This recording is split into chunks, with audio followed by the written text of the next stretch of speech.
Well, welcome everyone to your Enneagram Coach, the podcast. We're so glad that you're here. And guess what? We're on YouTube. So go over there, like this video, subscribe so that you can be in touch with us and all the podcasts that we have coming up. Well, today we're continuing our conversation on Type 5s. And we're going to actually interview two Type 5s today. And it's going to be so great to hear from them because Type 5s share the same core motivations and EIP parts. But as you know, we can't put all Type 5s in the same box because each person has a unique story that causes their EIP parts to show up in different ways. So if you don't know about EIP or Enneagram Internal Profile, go back to episode 112. But also, if you want to hear about the specific Enneagram Internal Profile, go back for the Type 5, go back to episode 129. But before you go there, Beth, why don't you give them a brief description of what is EIP? Yeah. So as we all know, God is really focusing on our heart condition, right? And the Enneagram is such an amazing tool because it helps us to understand if our heart is aligned or misaligned with the truth of the gospel. And so when we use EIP, what it does is it helps us to understand the various parts of our heart and how each part is doing. So your main type has two parts. They have the misaligned wounded child part and the gospel-led beloved child part. Now your type has four connecting types. You have the two wings. Those are the two numbers next to your main type. And then the two paths. These are the two types that are connected to your main type through the lines that you see in the symbol. Now, each of these parts can show up in your day-to-day life, whether aligned or misaligned. See, when your wounded child is trying to lead all your parts, it's going to lead it in very unhealthy ways because it's ill-equipped. It's like a little child who doesn't really know how to drive, let's say, a big bus. And you don't want this part leading the rest of your parts. But we can also help ourselves to become aware of when this is going on, to surrender and depend on the Holy Spirit to help us to get back into alignment with what's true. And when that happens, your beloved child starts to lead your heart back into real truth. And this is where you're going to see the fruits of the Spirit come into line with the rest of your parts, which really helps you, all of your relationships, and your connection with God. Well, we've got a couple guests with us today, and two colleagues and friends that are Type 5s. So this is going to be a really special time. If you know a 5, love a 5, have relationships, work with a 5, there's a lot of value in our conversation today as we talk through what makes the Type 5 tick. So, Natalie, I'm going to end up mispronouncing your name. So why don't you go ahead and pronounce your last name for me? Sure, it's Tsang. It's like you sang a song. Tsang. Okay. See, I would have said to sang. So it has T-S-A-N-G. That's right. Right. Silent T, it'll get you. Well, Natalie serves as the president and chief operating officer of Collideoscope. It's an Atlanta-based brand and talent management agency helping extraordinary leaders spread messages that the world's longing to hear. She's an avid reader and consumer of all things media, and you can always count on Natalie for a great book, podcast, or TV show recommendation. Natalie has a bachelor's degree in organizational management from Asbury University and her master's in plate spinning from the School of Life. Love so that. Natalie, her daughter, I honestly thought it was a misspelling. I was like, plate? Oh, okay, it's a joke. Love the sense of humor of 5s. So, her daughter, Rooney, her husband, John, who's also a cinematographer, live in Tucker, Georgia. Welcome, Natalie. We are so glad that you've joined us to talk about what it's like to be a Type 5. Thanks, Jeff. I'm excited to be here. You know, and just reading your little bio that you gave us, there's some Type 5 playfulness there. Yeah. Like there is some wittiness and playfulness. I mean, do you find people are surprised by that, or do you find people are like really just enjoy that aspect of you? Surprised, yes. I think, I'm not saying I'm that witty of a person, but I've heard there's a certain wit to my sense of humor and a certain bluntness that catches people off guard and can look a little bit like an Enneagram 8 at times. Yes. Oh, totally get that. Super fun. Well, our next guest is Steve Anderson. Steve is a dear friend. He and his wife, matter of fact, if you've ever been to a Becoming Us Live event, you would have seen videos. His wife, Karen. Well, Steve is an expert in strategic risk and business growth, drawing on decades of experience in the insurance industry. He actually released a book, he and Karen, the Bezos Letters, 14 Principles to Grow Your Business Like Amazon, which has become a Wall Street Journal, USA Today, and international bestseller. With hundreds of thousands of followers, Steve has been handpicked by LinkedIn as one of the world's most influential thought leaders. Steve helps business owners understand how to leverage the exquisite tension between risk-taking and business growth. Steve and his wife, like I said, are dear friends. And matter of fact, Karen helped us to write our first book, Becoming Us. They call Franklin, Tennessee home. Steve, thanks so much for joining us and inviting us into this special place that you call your office. And I'm assuming it's a very private place that is all orchestrated to maximize efficiencies there in your office. Yeah, I think a lot of men call it man caves, but Kieran and I decided a long time ago we wanted to stay married, and so I do not have an office in my house. I have never had an office in our home. That's her domain, and so Yes. I've always had an office outside, and frankly, it helps me separate somewhat. I would say, work and home. So Yeah. Now, Steve, you're married to Karen, and what is Karen's Enneagram type? The latest version is a 1. Okay. Great. Although for a long time she thought she was convinced, and I think others were convinced she was a 2. But and it's kind of like what I hear in as a Muppet movie that was released a long time ago. If I'm a man, I'm a very Muppet of a man. And if I'm a Muppet, I'm a very manly Muppet. So if she is a 1, then she's a very 2-ish 1. Yeah. And if she is a 2, she's a very 1-ish 2. Yep. That's true. And so, matter of fact, we'll even speak to some of those dynamics as it relates to wings and stuff in mistypes. EIP addresses all of that. Well, Natalie, what about you? Tell us, you've been married to John. What's John's type? Right. So it'll be 10 years this fall. So 37 years to catch up to you, Steve. And I am married to a type 7. Type 7? Yeah. Very much a 7. So love his 7-ness. Sure. Now, Beth's going to give us an overview of the type 5, but I am curious about this one question. 5s sometimes are the least engaging type as it relates to like social media and seeking coaching and stuff for us. So how did you first learn about the Enneagram, and what's that been like finding out you're a 5? I first found out about the Enneagram, I think it must have been through the Road Back to You in 2016 or 2017. Anytime I hear about a book that everyone in my circle seems to be reading, I have to be in the know. I've got to read. I have Right. to get up to speed.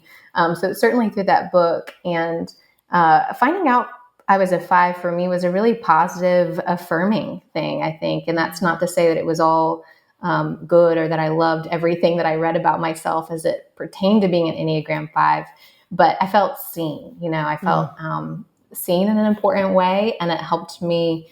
We talk all the time about how the Enneagram is so much more than just how you act, but your motivations and how to really achieve true transformation. And so the parts about myself that maybe were frustrating or I felt held me back, I think the Enneagram had a much more clear path to transformation, lasting transformation, than just trying to change behaviors.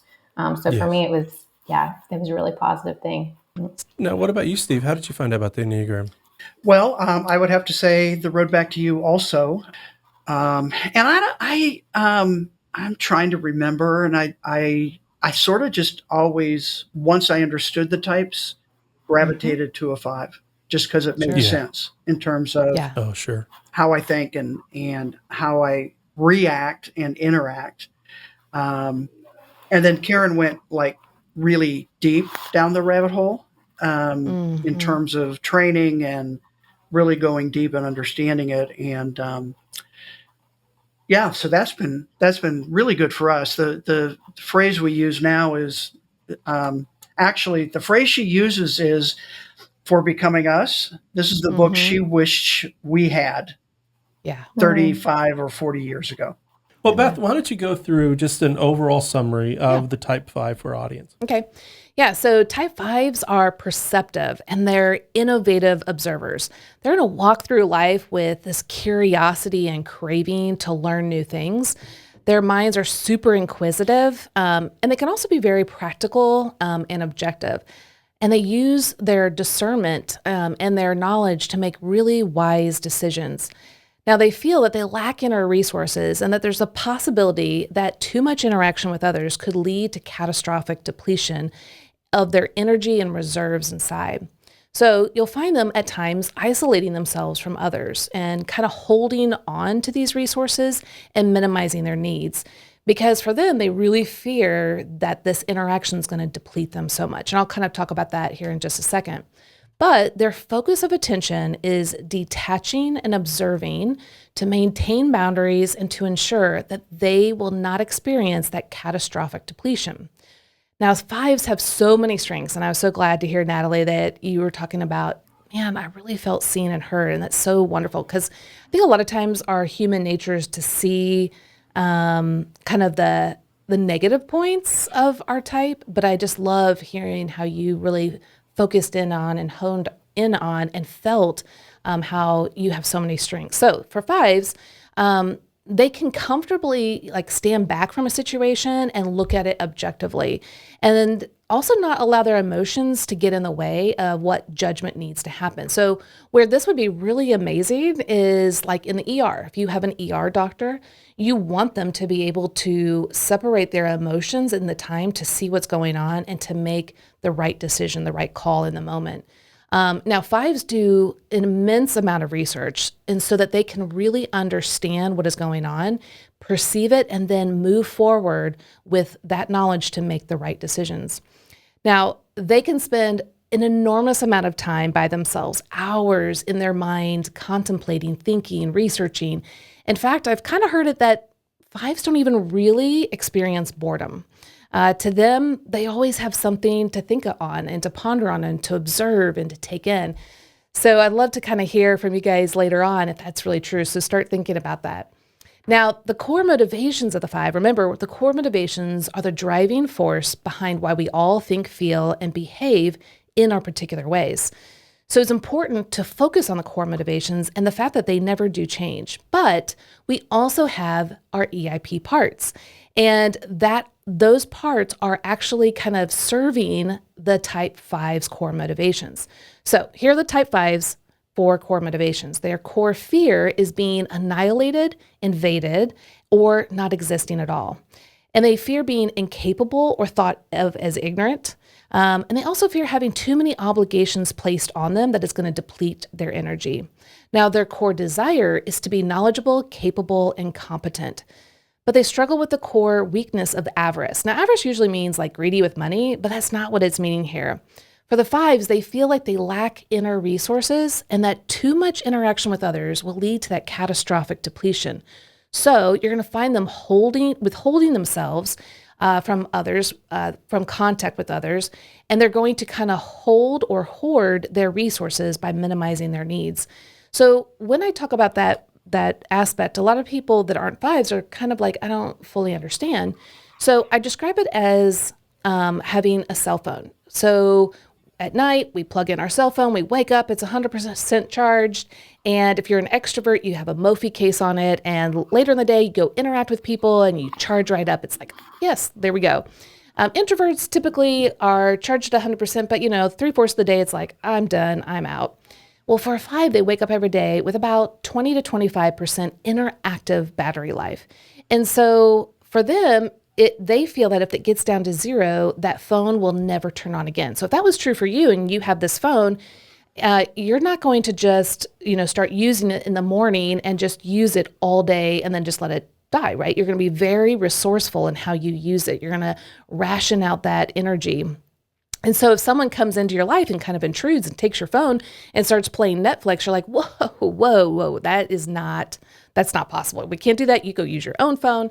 And it can feel like those boundaries are like off-putting, like, whoa, why can't I use your, phone? Or why can't we interact? Why can't we watch this together?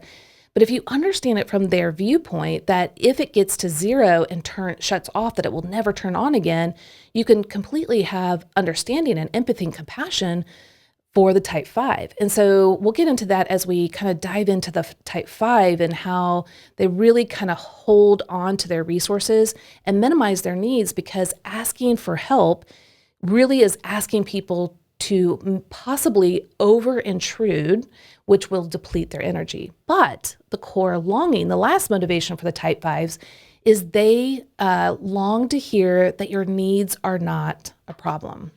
Steve, why don't we start with you first? Tell us, what was it whenever you first heard the description of the type 5? It seemed to resonate with you when you first heard it, but were there specific attributes that gave language to how you engage with relationships and just the world? I love that little giggle. Yeah, that giggle says a lot. It does. Well, I think of a incident example. Karen and I were driving somewhere, and it was early on, and both of us trying to understand this. And she's always trying to engage conversation, and what are you thinking, and those kinds of things. And her question was, so how's your heart? And I finally had enough. I was like, I don't even know what that means. It's all the more funny if you know Karen. Like the back and forth between you and Karen, we're gonna probably laugh harder, and people are like, "Why are they? That wasn't that funny." But if you know Karen, yes, she's very much of a connector of people. She is a extraordinary networker, connector. Yes. She doesn't have. She never has too many friends, and she doesn't have. Somebody she hasn't met yet is just a friend in waiting. Yes. Yeah. Right. Yes. So, and I would say, kind of back to the 5, I think the other things that resonated with me early on was the researcher, the gathering information. There is seldom a situation where I feel like I have enough information. Mm-hmm. There's always more that I could get. And that kind of, I would say recently, the pinnacle of that was researching the book, Amazon, and yes. all of the things that were involved with that. I went down a lot of rabbit holes that were fascinating.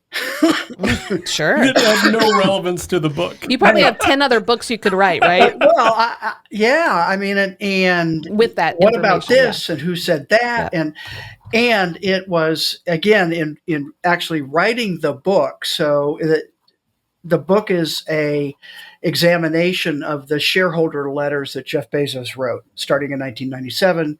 The book goes through 2018, and the genesis of that whole idea was I discovered these, thought they were really fascinating, and actually put together a white paper with 1 page per letter, kind of a executive summary.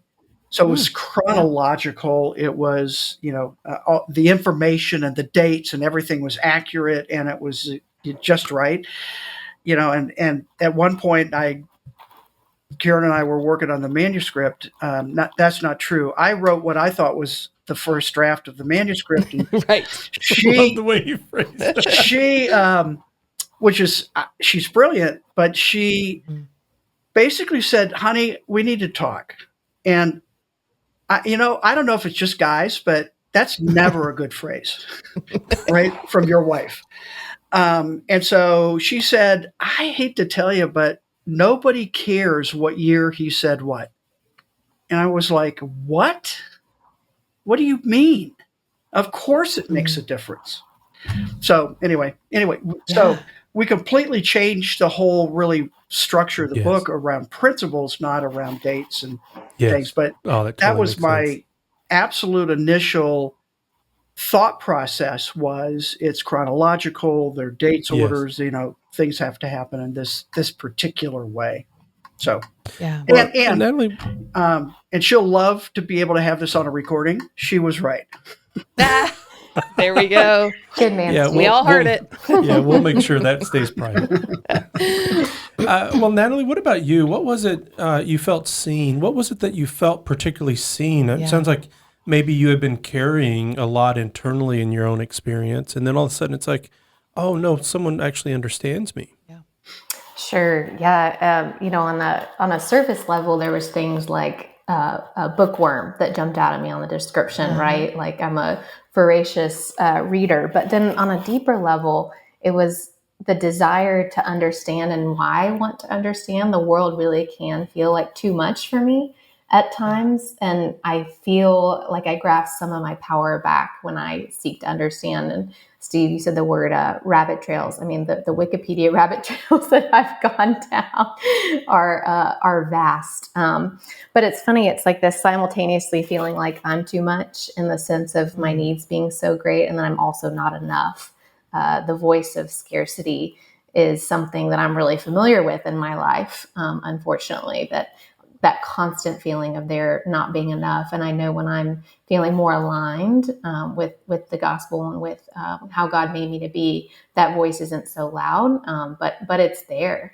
And I think just understanding how it was made in that way for the first time, of why I'm seeking to understand, just freed up a lot for me. Can you guys speak a little bit more towards the avarice aspect, which is really just that feeling of there's this potential of catastrophic depletion, and how I'm assuming you feel very misunderstood with the times you need to be alone, to recharge, to be able to process and think. Can you guys walk us through a little bit of what that looks like? Natalie, why don't you go first? Sure. Yeah, it's interesting that, you mentioned worry about feeling misunderstood. That's strong in my life, for sure. And so for the people that know me and love me to understand that when I'm needing a night away to myself, it's so that I can show up as my best self for them. It might seem on the surface like a selfish desire, and I'm not saying that I'm unselfish completely, but what may seem like a purely selfish desire may in fact be because I know myself well enough, and I know how I want to be able to show up for the people that I love, and that in order to play the long game, sometimes the short game is that I need time away to think, to be unneeded, to turn my notifications off. That's the biggest gift in my life, is to be able to turn off a notification, because it's funny how just one little ding on my phone can cause great anxiety and send me down a bit of a spiral. But to truly be like unplugged and unreachable is a big part of how I fuel up. It's interesting to hear you say that, because in my work life and having worked with fives, often I experience them a little unreachable as it relates to text messages or emails.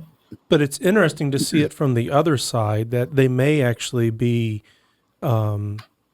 choosing not to be reachable in order to recharge. It's not that it's a statement about the relationship, I don't want to connect with you. Right. But in order to connect with you well, I need a break from this device that keeps Or just intruding. being available at any moment. Exactly. Yeah. Right. So like, hey, I'll check my phone maybe at breakfast, lunch, and dinner and respond, versus I know for you are literally constantly available. And that's a big difference. So like, Natalie, as you were saying that, I'm like, yes, that's me. As a 9, I also don't want to be bothered and like, constantly notified. Whereas Jeff, really, that's just what he does all the, he's just checking everything. And it almost feels like in a game. You get upset with me at times. Like, why do you know all the things that you know? How did you even find it before I did? It's like someone will Slack us or do something, and it almost feels like you saw it instantaneously. It's amazing. Like he's just waiting for them. But it doesn't feel like you're saying that as a gift. I'm sure they understand, right, guys? Like, doesn't that just like make your mind tired? Has anyone ever said to you, like, How and why do you even know that fact? Oh, yeah. Yes. Yes. Yep.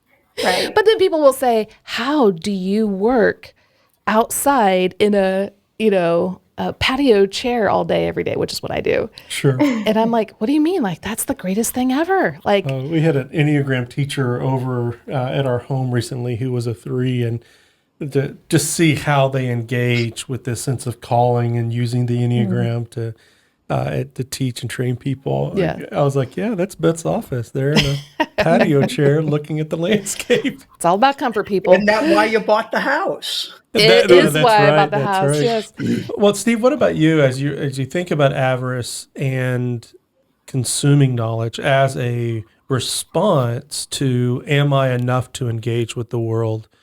What kind of feedback have you gotten about that? How has that been a struggle, but how has that also been a gift? A couple things came to mind. One is in my business, so I speak for a living, and a lot of conventions. Most of the time, I know a handful of people, if that. And for me, the cocktail hour is excruciating. And literally there are, and sometimes I notice it and sometimes I don't. There are times when I just go walk in the hall, away from the buzz and the noise and all that kind of stuff. And sometimes I just leave. And sometimes I'll recover, go back in, et cetera. But that was one of the things that, again, as I was learning about 5s, that depletion thing. And I would say those around me now do better understand that it's not, I don't want to be with them. It's just they're sucking the life out of me. Well, Steve, I mean, when I say that, I don't know. That certainly could come across as whatever, but it really is. There's only so much of me. Available. Well, and that's kind of like why I like to give that, because everyone knows what it's like when your phone is down at 5% and you've got like 4 or 5 hours left in the day and you don't know where you can plug your phone back in. You're trying your best to use that energy as least as possible. And they need to lean into their 6 wing, and their phone is always at 100%, no matter what, because you don't know what's going to happen. Well, I'm always prepared with multiple batteries that I can always plug in. Yes. Sure. And he's researched the best ones. Yes, I bet he has. Yeah, but I mean, I think, for people to understand, like, this isn't like, a slight on other people per se. Like, it's not that 5s don't want relationships. It's that they, like you said, I have only so much to give. And one thing I've said to people that are not 5s is, and then when I see 5s expression, they're like, oh, that's a thing. And I encourage those that aren't 5s, like, to ask the 5s in their lives, like, hey, I would love to go out to dinner tonight, or I'd love to hang out with the Smiths later tonight. But where's your battery life? Like, are you at 5%? Like, what can we do to recharge you for the rest of the night? Like, do you need 30 minutes, an hour, or is this just not possible? What would that mean for you guys if someone was that in tuned and that understanding? That would mean a lot. I think my husband really is great about that. I think over time, I've just learned to do that for myself and advocate for myself more what I need. And I think that's part of for me, the maturing process is not waiting or taking it personally if someone doesn't understand me, but going, hey, I understand myself and I can advocate for myself in this situation. It is interesting, Natalie, to think that as a 5, you've chosen to marry a 7.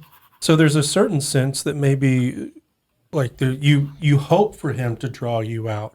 Yes. You love the adventure and the excitement of it. And then at the same time, your body may be saying like, nope, this isn't going to happen today. Right. Yeah, it's balanced, just like any marriage, right? And there's times when it feels like your needs war against each other, but more than that, our gifts complement each other. And so just learning to lean into that over the years. Well, for the rest of our time together, we're going to be talking through each of the 6 parts of our Enneagram Internal Profile. And the first two parts are the wounded and beloved part of our main type. So we can live out our personality, our style of relating, and live that from a place of woundedness or hurt, harm, maybe unhealthiness, misalignment, or live it from beloved. That is kind of the spirit-filled part of us, which is interesting. I just said field. My Texas accent every once in a while does come back, and pinch and feel are words that I sometimes bring a draw to. But so we're going to talk about the wounded part of your hearts first as a type 5. Now, the wounded part is the part of us that carries our experience of both the fall and sin, as well as living in a fallen world where there's tragedy and there's harm. And so this part of us is often fairly young. It's wounded. It's tender. It's sensitive to the world around us. And the reason why it's important to name this part of us is because the other parts of our Enneagram Internal Profile, the 2 wings and the 2 paths, when we are living out of woundedness, all those other connecting types have unhealthy expressions. Why? Because they're seeking to protect the wounded part of our hearts. So Beth, why don't you talk about the wounded child for the type 5? Yeah, so as children, 5s long to hear your needs are not a problem. For them, they really kind of felt like this sense of maybe rejection, or they didn't quite fit in with their relationships and family. That was really difficult. They felt really misunderstood. And so to feel competent and capable, they really would gravitate towards this area of knowledge or something they were really interested in. And they thought that, well, if I can offer this intellect, if I can offer this knowledge, maybe that can be my place. But they also experience the world as very overwhelming. And one thing I want people to recognize is that 5s are really extreme observers of the world. Like they bring in all of this information. So even as little kids, they might be in one room playing, and if the parents are in the other room talking about something or arguing, they're actually noticing it all. They might be thinking, oh, my kid's just playing over there. They're like not even attuned to what's going on. Actually, that's just not true at all with 5s. They may not interact with it, but they're absorbing in all this information. It can be very overwhelming and very intrusive for them. And so it takes them a lot of time to process their thoughts and feelings because they're bringing in so much information. And for 5s, they don't often express their emotions and their inner world, and it takes them a lot of time to process exactly what they're thinking and especially what they're feeling. Now, they have great imaginations. They're very inquisitive, curious, and they love learning as many things possible. So they might dive right into one thing specifically, but they love to at least nibble on a little bit of everything. So just to bring in that information. But again, the world and relationships can feel very overwhelming to them. And so they want to get away, to have time alone to process their thoughts and feelings. But they are also going to have these intrusive false thoughts that usually pop up that will say things like, it's not okay to be comfortable in the world, to process my thoughts and feelings, and to have enough time to recharge. They'll also have different thoughts that really feel like I have to know enough information to be able to go and do something. If I don't have enough information, I shouldn't go do it. When, as we all know, now that we have the internet and YouTube and all the things, like you can't ever get to the end of information. So it puts them in this stuck place of constantly gaining more information, but never doing. But even as an adult, they still long to hear your needs are not a problem. Well, so Steve, let's start with you first. As you think about how you, as a little kid, were engaging with the world, how did you experience the uneasiness of being in the world, and how did pursuing knowledge and making observations help you to kind of function in the world? I immediately think of my room as a kid, and it was a great room. It was huge desk, kind of one of those really big old business desk. I have no Executive clue how we got it into the room. I had the wall in front of it was all cork, square cork. Yeah. And I had this huge reading chair, and that was my sanctuary. That's where I went. I was the youngest of three kids. My oldest sister, Peggy, off to college. My older brother, David, was kind of the black sheep of the family. So, not even kind of, he really was. He, quick story, I hope, but he graduated high school in 1968 and immediately joined the Air Force. And if you remember, 1968 was not a great time to actually enlist in the military. And I was pretty much thumbing his nose at my parents. And so then sister was gone, brother was gone. I was home alone. Dad was traveling, mom worked. And so again, that room became a sanctuary for me. And reading, I definitely was a bookworm, still am a lot. But again, thinking about how to deal with the world. And emotions were really interesting. So in 1969, my brother-in-law, my sister Peggy's husband of 17 months, was killed in Vietnam. And so I was, I think, probably 15 at the time. And again, all of the emotion, upheaval, Peggy coming back home to live with us for a while, all of that kind of stuff, was going on. And frankly, don't know what impact that has, but I know it has had an impact. So those are just somewhat random thoughts, but those are what. Well, I love that, Steve, because with the 5, there's something about spaces and where they could kind of retract from the world and find themselves. And so that could be an office space or a childhood space. I had a great room growing up, but I didn't relate to it in that way. It was more of a launching pad or like a fun place for me, but it is interesting as you hear from 5s, the space matters.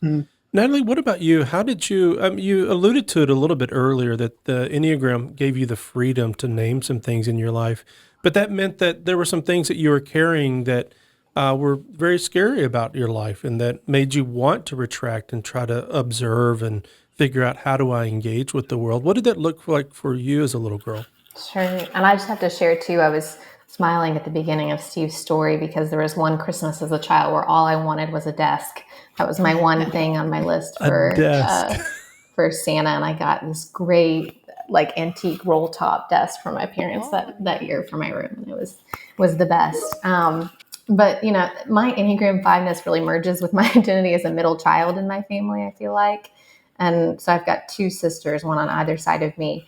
And they both also had medical issues growing up that took a lot of time and energy for my family. I mean, rightly so, but it felt like my job to be the easy child in a lot of ways. And so as I started to learn more about being an Enneagram 5, I drew similar lines to that experience as well, where, my parents needed to spend a lot of time and energy caring for my sisters. And I was just quiet and just took care of myself and certainly observed everything happening around me and adopted the role that I needed to in that situation. And then I really escaped through learning and dove headfirst into that area of my life. Natalie, what was it that you enjoyed learning about? Was it, I could see a few options, like is it fantasy and kind of the world of creativity? Was it more functional things? Clearly business and how things work resonates with Steve. But what about you? I'm definitely a bit more of a nibbler, and that's probably been an insecurity for me as a 5, that people are waiting for that really just random subject matter expertise that I bring to the table. And I'm like, I know a little about a lot of things, just enough to be pretty good at trivia night. But I don't have this obscure knowledge base. But I've certainly had my seasons. So for example, there was a couple years in middle school where I was all about the golden age of Hollywood. And I just checked out books on books on books from the library and read biographies of every 40s and 50s movie star, just because it just fascinated me and was an escape. Now, Steve, it's interesting. I've never had a particular relationship with the library. Did you share, like, was your library card important to you just as a source of getting books? Oh, absolutely. Yeah, absolutely. I had a library basket. And Karen is somewhat proud of the fact that she got a master's degree without ever stepping into the library. Oh, Steve. And I'm like, my son came home after one semester. He said, I almost made it through an entire semester without having to buy a book. Yeah. And I thought, oh, come on, Nate, you're killing me here. But he also, graduated with over a 3.5. Anyway, how do you do that? The scrappiness. Anyway. Yeah, I mean, again, that's true. Information, the internet. I chuckle sometimes, and I'm not going to look right now, but I use Evernote to capture stuff. And last time I checked, I think I had like 45,000 notes. You keep going, Steve. That's amazing. I mean, and it's book related, it's cooking related, it's interesting articles. You never know when you're going to need to go back to it. You never know. That's right. But here's the fascinating thing about that. When I learned about 5s, I, as a 9, I use Google folders, kind of the same thing. But once I put it in a folder, I might never remember that it's there. But the thing that's so fascinating about 5s is you have this filing cabinet in your brain, and you literally strategically put things away because what if I need this information? And when it comes to that time that you actually need that information, you know how to pull that information out. For me, if it's out of sight, I forget. That to me is such an amazing gift and resource that you guys offer the world. And it's I think true in terms of, I remember reading an article about, right? And then being able to, now sometimes being able to find it may be a little bit of a challenge, but yes. But yes, I mean, and again, it's part of that. It intrigued me enough, or had enough curiosity as part of whatever the content was, that I thought I would want to potentially look at it again. And so I capture it someplace where I could find it. Steve, I have a very strong 5 wing. The person who really brought that part of my life out, his name was Bob, so I call this my 5 wing Bob. And Bob has a very lengthy Evernote account as well. And I consider that a treasure. And I don't share it with everyone because they won't appreciate it. Or someone might say, why do you know this? Or why do you have such a big Evernote? Who are you talking about? Oh, so funny. I don't know who that could be. Well, this next part, so we've talked about wounded, but there's also the gift that we bring because we've been made in the image, the unique image of God that God has imprinted upon us. And so that when our hearts have come to rest with who God has made us to be, and that we don't need to live life from a protective stance or an avoidance stance, but we can actually engage with life in a real way that's more driven by the Spirit, we live out a beloved. And that means our wings and our paths and all the other connecting types actually have a healthy expression. And so, Beth, why don't you talk about what it looks like for the 5 living out a beloved? Yeah, so the beloved child knows who they are and whose they are. This is the Spirit-led self. And it knows that their needs are not a problem for Christ. I mean, He is God Almighty, right? He can give us whatever we need. So the 5s, they learn to rest in the fact that He is going to replenish them and to bring and restore that energy that they're looking for. As you think about your life and when you first encountered Jesus, what was the unique experience you had, but through the lens of being a type 5? So I'll jump in. There's no Evernote file on this, Steve. Sorry. Are you sure? Are you sure? Don't be so sure. I think there was an interesting, and I was in high school when I came to Christ through Young Life, and very much I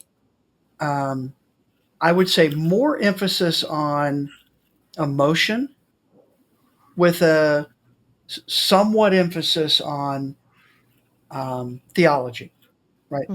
Learning. And I fairly quickly, this is really interesting, I fairly quickly discovered R.C. Sproul and Francis Schaeffer and, others who as were a teenager? Yeah. And, that's amazing. Oh, well, you haven't heard, we don't have time, but remind me to tell you sometime Karen's story of flunking out of Bible college and then ending up at a L'Abri conference at Covenant College in Chattanooga. Wow. Yeah. So it was always important to me to have and I want to choose my words carefully here. What I'm thinking is a intellectual foundation for faith, not just an emotional. And I've never actually connected that with fiveness, but I think it probably... Well, Steve, that's why you hang out with a guy like me, because I ask you amazing questions that reveals it. You rethink your whole life experience. Well, Natalie, what about yourself? Yeah, I came to faith in Christ as a senior in high school, and that was, a phenomenal, genuine experience. But it's interesting, as I was reflecting on your question just now, I was drawn more to an experience I had as a young adult where I felt like I was in this season of really deciding whether I was going to live for Christ, and I still had so many doubts, and I still do, and I think that's really healthy. But I remember being at a church event where we were singing this song that I think the lyric was, "You won't relent until you have it all," which as a line as a 5 is really scary, right? The idea of giving it all. I'm like, I better pull back a little bit because just in case. And I can be really guilty of being a fence sitter because I'm waiting to have all the information before I make the exact right decision, right? I don't want to be wrong. And in that moment, I really did just have this transformational spiritual experience where, God asked me to give it to him all. And I did. And I actually got my one and only tattoo as a result. As a 21-year-old, I'm not sure that I would again, but it so moved me that I got a tattoo that says convinced. And that word just really captured that experience for me, where I just said okay, for all the unknowns about the specifics of how my faith is supposed to play out, I'm convinced that Jesus Christ is who he says he is, and I'm his. That's such a perfect word for a 5. That's right. Steve, do you have a tattoo I do related to your 5ness? I do not. I've got a cousin who tattooed their Enneagram type on her arm, wrist. I can't remember. I thought, wow, that is a bold 6 move. Yeah, she's a 6 too. The 6s have a lot of self-doubt, but she was like, no, I am tattooing it. Love it. I hope she's right. Yeah, right. That's right. Yeah, we don't really get into a typing interview with her just in case. Right. Well, I just have to say too, I read, you talk about authors, I read Mere Christianity by C.S. Lewis every couple of years. That's the one I come back to.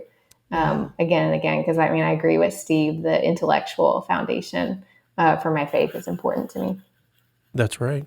Man, there's another question I want to ask about how you experience doubt or ignorance, curiosity, that whole gamut of words about wanting to know more, but we've got a lot to get through here. That's true. But I love talking to you guys. This is great. Well, let's bring this now to our connecting parts, and we're going to start off with the wings. Now, in typical Enneagram vernacular, usually we refer to wings such as hey, I'm a 6 with a 5 wing, and we treat it more like a subtype. And what we're trying to accomplish with the Enneagram Internal Profile is that we have both wings. Now, but our experience of the two wings can look very different. And so sometimes my fiveness may show up in this circumstance. And matter of fact, I was talking with my son and one of his best friends from college yesterday, and my sevenness was showing up in a playful, young mannish way. And I said, okay, El McCordo's done for the day. And so my sevenness was showing up in that particular relationship.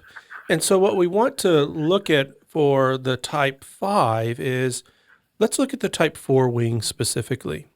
And how does the type 4 wing show up out of an expression of belovedness or as an expression of woundedness? Beth, why don't you talk about the type 4 wing? Yeah, so just in general, the type 4 wing is withdrawn, isolated, more emotional, creative, and imaginative. It detaches from using kind of just the intellect, but also will use the emotions, like dive more deeply into a sense of who they are, like kind of that authentic self. But when it's following the wounded child, you're going to see that they're going to struggle with, the type 5 is going to struggle with more intense feelings that make them really want to withdraw even more because they're feeling misunderstood. They also want to ignore the real world and maybe just be in their imaginations and creativity and really pursue that. And they're going to feel very different from others. And so they're going to become more detached, maybe more self-absorbed, and focusing on those unique interests that they have. Now, when they're looking from the beloved child standpoint, what you're going to find is that they excel at combining their creativity with their intellect. And that is just so incredible because what you're going to find is true innovation is happening at that place. They bless others with like very special pieces of work, which is kind of like what we're finding with you guys and what you guys do. And so they transform something from what could be just mundane and normal to something just life-changing for someone. And then just taking those emotions and bringing it to the intellect allows a whole nother space for each of those that they're interacting with to engage in all of life versus just the intellect or just emotions. So I'm just curious for you guys, how does the type 4 show up for you guys both in that misaligned, wounded place and also the beloved aligned place? Well, Natalie, I want to get specific with you because Collideoscope is creating an event that is both research-oriented and creating great companies and cultures. Yeah. So, but it's also an experience. And I'd love to hear how your 4ness shows up in that expression of wanting to create a high quality, thoughtful experience for people to create places for human thriving. That's a great question, Jeff. For many years, I wouldn't have called myself a creative person. I'm not, my husband is a traditional creative. He creates films. And it's taken me a long time to acknowledge I am creative. And just the other day on a team, we have a creative team meeting on which I sit. And I said something kind of self-deprecating about being the least creative person there. And a colleague really kindly followed up later to say, hey, by the way, that's craziness. The way, maybe I can't create a drawing or create a film, but the creative ways that bring ideas and thoughts together to get us from here to there, that's my superpower. I can recognize where we are and where we need to go. And then I can bring together my thoughts and experiences and ideas that I'm plugging in, that I'm inputting all the time, and I can weave that together in a really creative way. And so that's where the healthy side of my 4 shows up when it comes to something like the fellowship event. And designing that, it certainly is a place where my 4 and 5 come together to shine. Yeah. Steve, what about you? How does your 4 wing show up in both its healthy and unhealthy ways? I'm not sure I can articulate unhealthy. I think the creative piece, I guess a couple things come to mind, and you alluded to it earlier in our conversation. Cooking is my hobby. Yeah. That and I always say that my wife completely supports. What wife wouldn't support that? Because you're not just you don't just tinker, right? Oh no, he's not a tinker. No. No, and and and it took me a long time to use that word creative for my cooking. For me, it was just something I enjoyed doing. And I think Natalie, like you, had some people go, "Oh, are you kidding? Like you've created the most amazing meal." And sort of what's interesting is a lot of that motivation around food is connection. So I think there's something spiritual and amazing that happens around a dinner table. So, quick example is recently, less than a month ago, last year I started a whole new company, have a team now of 6, and for the first time we all gathered together. We'd never been in the same room together before, and I cooked and ate at our house, and the reaction was really interesting in terms of feeling cared for, feeling special. And one person said, our team is forever, what's the word she used? Spoiled, thinking this is a normal work event. Wow. And so for me, cooking is a part of the creativity part, but it also is a way for me to connect and build relationships. That's amazing. And when I think about your cooking, you're very technical. Like the amount of tools that you have to do Gadgets. such particular types of cooking is remarkable. And so there is a sense to where the kitchen can be a lab, but its end is to create an experience. Yeah. And I mean, that even as I hear Karen talk about your cooking, it's not just kind of the mad scientist, look what I can create. It's always this kind of warm expression of connecting with people. Well, and actually that's a great segue into the 6. So the 6 wing, because the 4 is really bringing that emotional depth and creativity and inspiration, a uniqueness of what you can offer. Whereas the 6 is really the connector. So what's interesting between 5s and 6s is, as we've been talking about, 5s feel okay and need that time away from others, whereas 6s want to engage with others because they're looking for support, guidance, and security. So what you're finding with that connection piece is a sense of, I will feel, there's a sense of security in having this connection, and I can use my 5 to, go the extra mile and know the details and deliver this incredible meal. And the 4 is coming in there to bring inspiration and creativity, but it's really the 6 that is looking for that connection, which is, such a beautiful place for, a 5 to have both of those kind of operating at the same time. And I think that's why it's so important for us when we talk about wings, and this is what you're alluding to, is that it's not just about having one wing.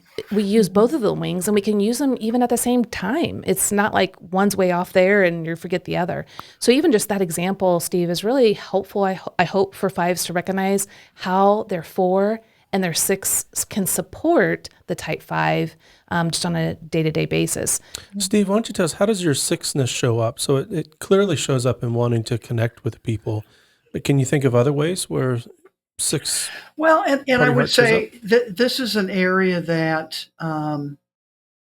I've never had a strong feeling of a wing. So I've never, I won't say never, but Karen being a 2 with a strong 1 wing or a 1 with a strong 2 wing. I mean, I don't feel that way with 4s and 6. And Sure. I almost feel like, I don't think either one really resonates with me. So that's always been a bit of a struggle, or to understand how that interacts. So being able to say maybe it's an equal part of both is actually helpful. More so than... Yeah, and some people use, their wings a ton, some use it very little, some in between. And so that's the beauty of it. Like, we're all very different, but it's important for us to be aware of how our wings or our paths show up in misaligned and aligned ways, one, if they're misaligned, we obviously don't want to be in that space, so we want to grow. But if we don't know how they come into fruition in their positive sense, then we might be missing opportunities to invite them into that space. Mm-hmm. So, like for you, Steve, is, this whole idea of having people in your home and to connect with them and to provide this delicious meal is a beautiful space that the 6 is offering you.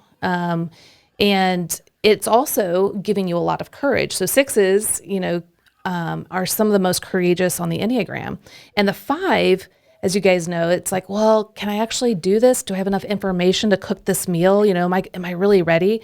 And the 6, can have the self-doubt, but when they're at their healthiest, the 6 is like, let's go for it. We're going to do this. And so I think it's important for us to recognize, again, the less healthy and the healthy attributes, so we can invite those healthy attributes in more clearly on a day-to-day basis. In the video interview that we did with you and Karen for our marriage events, the videographer caught something that was so iconic for a 5. You said, I am curious about everything and can talk about anything. And then you came back and said, but I'm always looking for a way out of the conversation.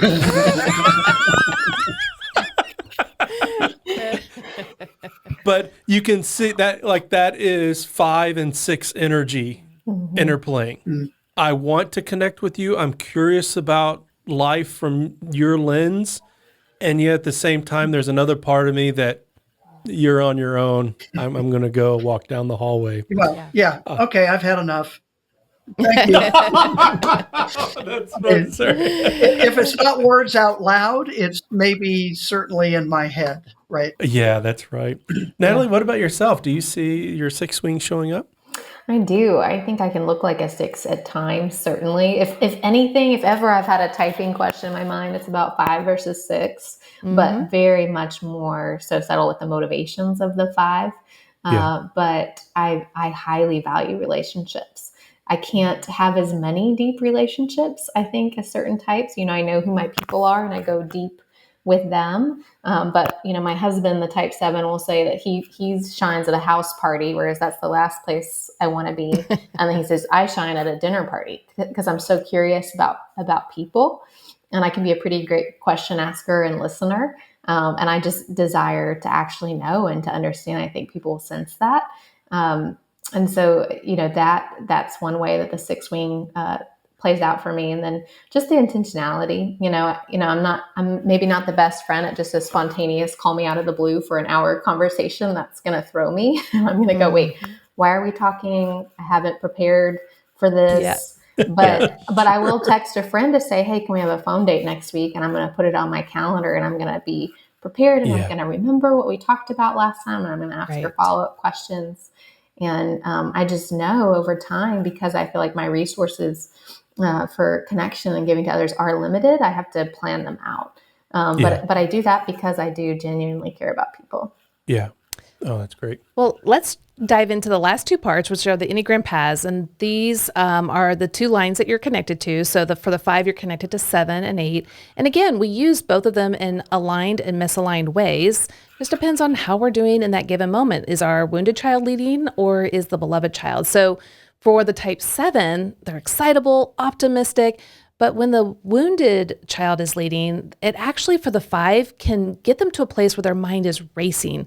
It's scattered, it's restless, it's hyperactive. They also, you can find 5s in this state where they're over-scheduling themselves because they have like this frenetic energy and things look great. And so they put them on their calendar and too much is going on. But also 5s in this place can get very talkative about what they're passionate about and very absorbed in their passions. And people don't always recognize when others are done with that conversation, kind of like, I've listened to enough data. Can we move on? I don't think your uncle listens to our podcast, but my uncle's perfect at this. Recognize a boundary. No. Like he will go on and on. Well, okay, so when I was growing up with my uncle, he's a cardiologist, but like you guys, he knows a little bit of everything and he loves to tell you whatever it is that he's learning. Well, a lot of times he would start telling you things that you have know as a younger preteen or whatever, I don't even know what you're talking about. Like, I don't even know what these words mean. So I learned early on that I want to come to the Thanksgiving meal or whatever it was with a curious question that I had, because he's probably going to know. And once I learned that, man, I got all the information I ever wanted to know about a topic I was curious about. Christmas gifts were always so unique to us. And I use most of them. Yeah, that's still. true. That's true. Yeah. You got to have this pen because it's the one pen that the astronauts use. You can write with it upside down. Upside down. Yep. I'm never upside down writing, but sure. I guess if I were, that this is the best instrument. And you still have the eyeglass gadget. Oh, yeah, absolutely. To fix your glasses. He had this little extender magnet thing. Like, oh, man. But then that broke. Anyway. Yeah. So, but the 7 part of the 5 that's great is that it brings this 5 who wants to withdraw, brings them into this place of physical activity, spontaneity, connecting with life and abundance. So I'd love to hear from you guys. How does the 7 show up for you, kind of in that frenetic, putting too much on your calendar, maybe talking a ton, but then also that wanting to be spontaneous and connected and actually getting your body moving and into action? Yeah, I can speak to that for sure. I think I can certainly enter phases like that, as you described, the frenetic. I was just talking about scheduling like a phone date with a friend. I can get in a season of being really excited about getting all these things on my calendar and then realize that I overextended myself too quickly. Especially, coming out of COVID was this really interesting thing where all these things came off our plate, right? So even as a 5, I was like, I have bandwidth that I'm not using, and I'm excited to spend that in the right ways. And, started a book club, joined a brunch club, yoga twice a week. It's like I very quickly was booking it up, and it was a lot. So I resonate there. I certainly can get overly talkative about something I'm excited about. But I think it does surprise people at times where they're like, oh, you're a 5. If they've interacted with me in a situation where my energy level is there, I'm excited to talk about something. I can certainly present more extroverted in a maybe stereotypical way if you catch me in the right setting. Yeah, yeah. What do you think is it about your heart that over schedules? I could almost sense it as I've gotten too reclusive, too disconnected. So now I kind of overcorrect and want to make sure that I engage with, your people, that small group of people. No, I think you're right on. I don't even know if there's anything I would add to that, honestly. So you nailed it, Jeff. Yeah. Well, see, once again, people's lives change when they're in conversations with me.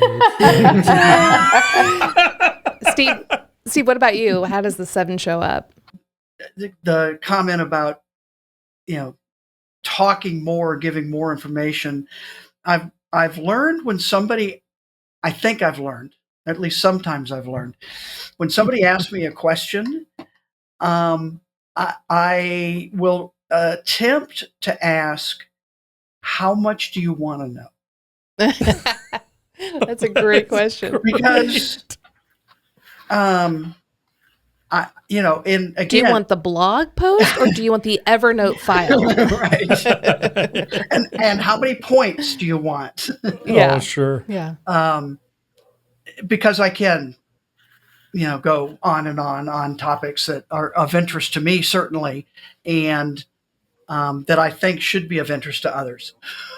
Well, let's talk about the last part, which is the type 8 part. Mm-hmm. So for 8s, they can be very self-confident, intense, can be controversial, big-hearted, say, what they're thinking, very blunt and direct.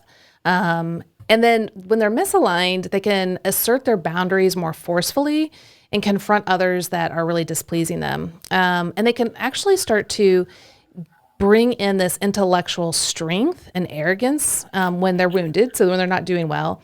So the 5 will use that strength and intensity, but with their intellect, and can really kind of plow over people in that sense. But then with the 8, not only are they private and secretive, but they're really going to fear that people would betray them if they are vulnerable. So they're going to really kind of withdraw and hold even more if they're not in a good place.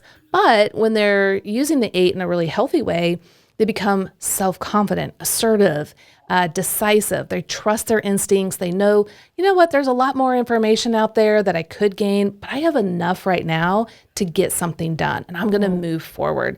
And that's a really powerful place for the fives to be, because when they recognize I have 40,000 Evernote notes, I have enough information to get a lot done, then you're going to see this plethora of innovation, creativity, insight spill forth that really blesses the world in things like the Bezos letters, right? Yeah. Oh, well, if I remember correctly, Steve, you'd been reflecting on those for a long time, and it took a lot of time, and then finally the moment came where, I don't know if it was Karen or other circumstances, but helped you to say, okay, now I'm going to move into life with my knowledge. Yeah, I think so. Because, I was definitely deep in research mode during kind of those initial drafts and all that kind of stuff. And not just information, kind of for information's sake, but information for how can it help you, as a business owner, how can it, what are some of the things? And some of that's come about because of speaking, because of talking about some of the principles, and having them resonate with audiences. I mean, we just kind of fun. Again, I literally just got what I'm getting ready to post as my. I still am working on how I want to title it, but an Amazon hater loves the book. I mean, literally, this is a person who hates Amazon, and Karen recorded the video that she thought it was the best business book she's read. Wow. Nice. That's awesome. I thought this was going to be an Amazon reviewer. It is an who Amazon only reviews negatively. No, I got plenty of those. I mean, one of my latest ones was a 1-star because, Bezos is so liberal. Yeah. You know some of that stuff, right? Yes. Oh, sure. Yeah, you're not an author until you get a bad review. No, that's right. And you want some 1-star reviews. So you just don't want to read them. Yeah. Anyway. It is interesting to think about that, though, like Steve, that just the fact that you were able to articulate something and translate it for the welfare of others, not just as an intellectual exercise, but you paved a path. You wrote something unique that caught people's attention and made that accessible, which is such a gift. Well, and when I'm thinking with the 8, so we talk about 8s being snow plows, like those big diesel snow plows that plow the highways. And the reason why we talk about 8s being that way is because a lot of people will say, oh, they're bulldozers. They're just bulldozing over people. I'm like, no, they're big diesel snow plows because they're plowing a path for others. That's really like the heart. Now, at times when they're not healthy, they're going to nick people on the side of the road or plow over them. And so what I'm hearing from you when you're using the 8 is I have this knowledge, and when I use this knowledge in an assertive way and move forward, I'm plowing a path for others with my knowledge, which is so beautiful. But at the same time, 5s can use the 8 in an unhealthy way where they arrogantly use their intellect to plow over people as well. And so it's kind of a both and. Natalie, what about you? How does the 8 show up? Yeah, I think the 8 for me shows up a couple ways. One being that I'm truthful to a fault. The plus side of that being that I think I'm typically viewed as a really trusted friend and colleague because people know that I'm not going to say something I don't mean. And then on the other side of that coin, though, the arrogance, unfortunately, really shows up for me where I think that what I think is truthful is it, right? Like it's, I have the most information, So I'm stating something that, maybe it should just be an opinion or one perspective to bring to the table. And I think it's an absolute. I think I'm stating the truth when in fact I'm just stating my opinion. Well, and what is that like for you? I am curious about this. What is that like for you being president and COO in an organization where there's a part of you that like you have ambivalence of I'm a 5 and I'm an observer, but also I need to lead. And this 8 part of me helps me to lead.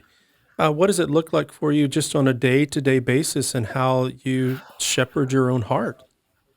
Well, you're catching me very much in the transformational process of that, Jeff. Oh, okay. Of learning that, of learning when to share my view and when to hold back and let somebody else, in a meeting speak first, and learning that the way I can convey an opinion or a perspective matters. So I don't state something stronger than I mean it, or more absolute than I mean it, but just gently sharing and leaving room for opposing views and for discussion. Because what's interesting is that I love the healthy side of my 8 is that I love a really great intellectual debate. I truly believe in my heart of hearts that the best idea wins.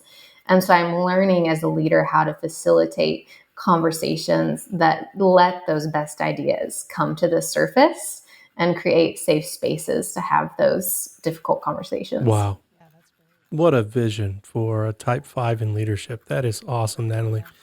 Well, thank you so much for both of you for joining and being so honest and just transparent with our questions and talking about your experience of being a Type 5. And if you've been listening in on the conversation, we hope that you'll share this episode with your friends and those whom you love. What, in part you've been listening to is talking about Enneagram coaching. And if you'd be interested in learning more about your experience and how your experience has shaped you and your Enneagram type, you can connect with one of our certified Enneagram coaches by going to www.myenneagramcoach.com. And the topic of today is the Enneagram Internal Profile, which is captured in our new book, More Than Your Number. You can find it anywhere books are sold now for pre-order. And so be sure to go and pre-order the book. It comes out in September. Yeah. And then join us next week as we dive into the world of Type 6s, which that's It's going to be amazing. Incredible. The world is infinite. There's so many alternative personalities of the 6. Yeah, that's true. There's lots to dive in, right? Well, as always, remember that the Enneagram reveals your need for Jesus, not your need to work harder. It's the gospel that transforms us. Bye-bye.